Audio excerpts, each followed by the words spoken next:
كالعادة. الشوارع هنا شبه بعض.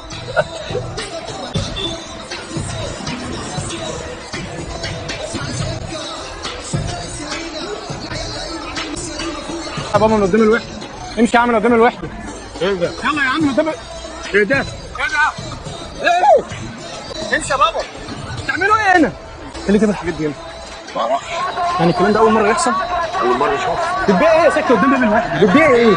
الوحدة بقت محطة مترو العتبة. أنا مش فاهم.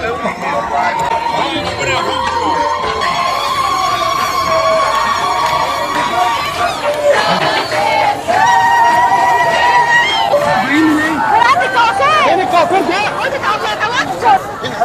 شغالين فين دول؟ في شؤون العاملين. هطلع معايا اللي انا لابسه ده ابدا شغل، انزل الاقي الوحده دي فاضيه. وانت بتعملي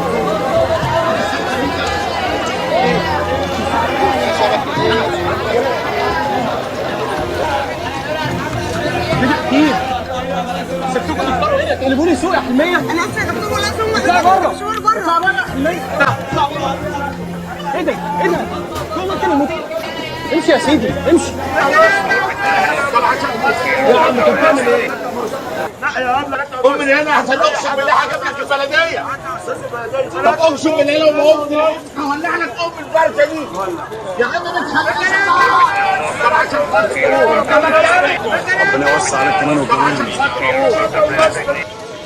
كل ده طبيعي. لا يا باشا، لازم تشجع الشباب العشوائي ده.